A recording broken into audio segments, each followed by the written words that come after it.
Pak izin Pak. Pak nengok izin Pak. Izin.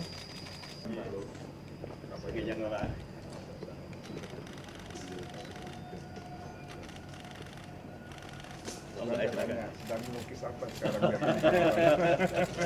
Assalamualaikum warahmatullahi wabarakatuh. Selamat pagi, salam sejahtera untuk kita semua. Pertama-tama terima kasih atas kehadiran teman-teman dalam pertemuan kami pimpinan MPR dengan Pak SBY dalam agenda silaturahmi kebangsaan. Dan kunjungan ini nanti akan dilanjutkan dengan kunjungan ke Ibu Megawati, Pak Jokowi, dan terakhir nanti dengan Pak Prabowo sebagai Presiden terpilih.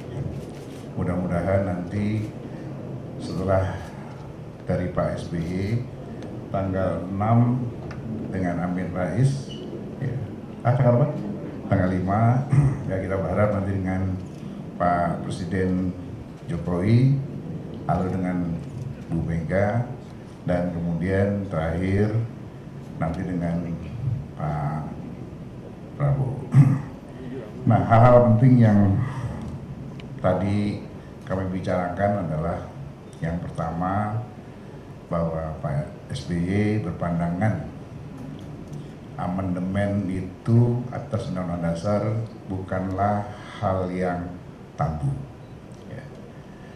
Beliau sependapat dengan pentingnya kita bangsa ini memiliki roadmap bintang pengarah program pembangunan jangka panjang berkesinambungan namun tetap selaras dengan visi misi presiden yang berjalan. Artinya visi misi presiden itu sejalan dengan visi bangsa yang nanti ada dalam PPHN yang mengojantahkan sebagai cerminan daripada pembukaan Undang-Undang Dasar yang mencerminkan tentang jaminan negara terhadap kesejahteraan rakyatnya terkait dengan kesehatan, pendidikan, dan pemberantasan kemiskinan.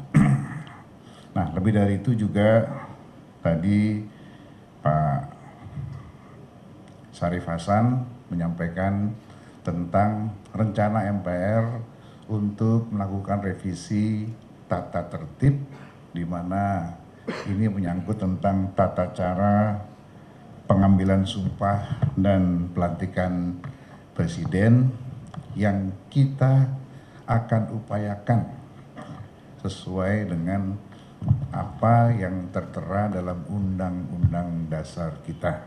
Karena selama ini kita belum melaksanakannya secara konsekuen.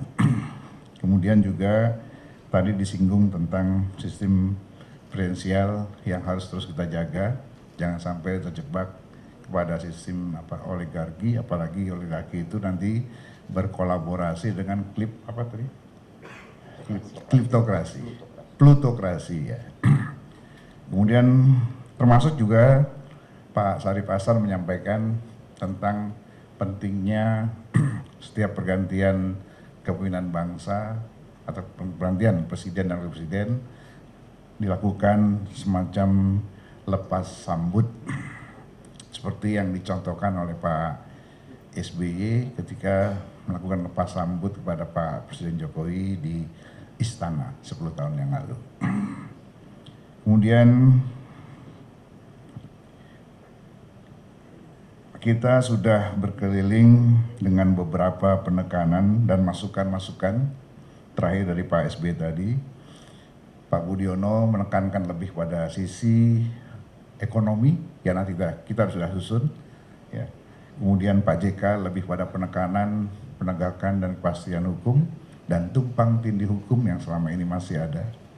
Dan Pak SBY tadi menyampaikan pandangan-pandangan politik beliau dengan latar belakang militer dan pandangan-pandangan tentang pertahanan dan keamanan, termasuk juga masalah-masalah konstitusi. Jadi nanti semua masukan-masukan ini akan kita susun sebagai bentuk rekomendasi kepada pimpinan MPR yang akan datang maupun pada pemerintahan yang akan datang. Jadi itu kira-kira yang tadi kita diskusikan bersama Pak SBY. Barangkali nanti Pak Syarif Hasan menyampaikan tambahan atau Pak Basara. Oke. Silakan kalau ada yang mau bertanya, mangga. Pak SBY terkait dengan politik secara latar belakang militer itu apa yang saran yang paling menonjol gitu ya? Ini kan ada kalau ngomongin bernegara tadi kan sedikit. Kita tidak singgung karena dalam pandangan kami itu sudah selesai dengan pertemuan Pak Jaksa Agung dengan Kapolri kemarin di istana. Tinggal masing-masing kedua pimpinan ini menyelesaikannya di bawah. Dari pandangan Pak SBY tadi terkait dengan pandangan beliau pengalaman sebagai presiden 10 tahun, tentunya lebih menekankan pada pemerintahan yang tenang, pemerintahan yang adem, ya, pemerintahan yang tanpa ada kegaduhan-kegaduhan yang berarti. Beliau juga tadi menyoroti tentang pilkada, ya, di mana di mana beliau mengharapkan ya pemilihan langsung itu ya yang beliau rasakan sendiri kemarin melalui perjalanan di berapa kabupaten? 8 kabupaten, ya, ada good news, ada bad news. Ya, good newsnya bahwa kesadaran rakyat kita berpolitik sudah semakin dewasa, tidak lagi mempersoalkan tentang ras, etnis, apalagi agama, ya secara ideologi, ya tidak lagi dipertentangkan soal itu. Tapi bad newsnya adalah ya tadi itu, ya pemilu berbiaya tinggi. Ya, ini yang beliau mendorong supaya kita melakukan kajian yang mendalam tentang sistem pemilihan umum langsung ini. Apakah lebih banyak manfaatnya atau lebih banyak mudaratnya? Itu kita diminta untuk melakukan mengkaji kembali, ya, termasuk juga pemilihan umum di legislatifnya. Gitu. Ya, silakan. Pas dulu. Intinya bahwa apa yang kita bicarakan itu tidak akan mengganggu apa yang sudah menjadi keputusan dan ketetapan KPU. Tidak ada lagi yang bisa membatalkan hasil Pilpres yang sudah ditetapkan oleh KPU kemarin penetapannya.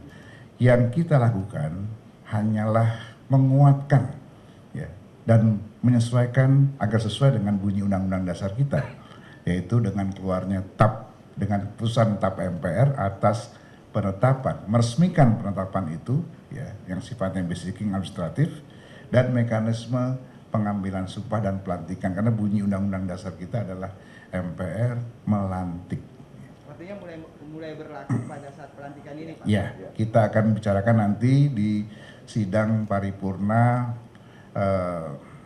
masa akhir jabatan kita, sekaligus juga perubahan tentang tertibnya di situ pada bulan September. Nah, tapi sebelumnya ini kita bahas nanti di rapat gabungan fraksi-fraksi dan DPD di MPR pada bulan Agustus, ya. Ya, awal Juni. Ya, awal Juni. Ya. Kalau di agenda saya 31, tapi kita lihat perkembangan apa yang pasti awal Juni harus sudah terjadi rapat gabungan. Pak, yang selanjutnya, Pak. Ya, sebetulnya bukan Surya Palohnya saja, tapi pimpinan partai politik, pimpinan organisasi keagamaan, pimpinan tokoh-tokoh masyarakat, tapi itu di rounds keduanya. Kita sekarang berkeliling kepada mantan-mantan presiden dan wakil presiden, plus mantan ketua MPR Pak Amin Rais. Baru nanti kita akan kunjungi pada pimpinan-pimpinan partai politik, termasuk ketua umum saya. Ya. Tapi kan dalam agenda terdekatnya kan baru Surya Paloh nih Pak yang nongol, Pak, di antara. Belum ada. Berarti di Belum. tanggal 28 Juni. Jadi ketika nama Pak Surya muncul itu berbarengan dengan nama-nama ketua umum partai politik, ya, di mana ketua umum saya juga nanti kita kunjungi, ya, di Selipi. kalau Pak Bu Mega itu bukan dalam kapasitas ketua umum PDIP, tapi sebagai mantan presiden atau presiden yang kelima, presiden RI yang kelima. Ini beliau tadi presiden RI ke-6, presiden RI ke-5, presiden RI ke-7, dan terakhir ke-8. Barulah kita kunjungi. Saya juga nggak tahu muncul nama-nama 31 semua, ya, semua ketua umum partai politik termasuk ketua umumnya Pak Hidayat Nur Wahid, presiden PKS, ya, lalu siapa lagi? Semua. Nah nanti kalau Pak Prabowo ya sekaligus. Tapi memang diagendakannya ada untuk mengunjungi parpol-parpol ya. Pasti ada, nggak jangan parpol, semua kita kunjungi termasuk ormas keagamaan, tokoh-tokoh. Kita perlu banyak masukan sebagai catatan yang bisa kita rangkum nanti untuk kita sampaikan kepada MPR mendatang maupun pemerintah yang mendatang. Kenapa? Ya parpol yang punya kursi di DPR, kata Pak Hidayat Nur Wahid. Pak, ke DPR. Sikap MPR aja gimana sih Pak? Kita kalau bertanya konstitusi kita baru menanggapi, nanti overlapping, nanti kita dituding cari panggung lagi, ya. Ya, terima kasih. Terima kasih Pak. Makasih ya. Makasih Pak Ketua. Ya, terima kasih. Makasih Pak Ketua ya. Makasih. Thank you Pak. Makasih ya.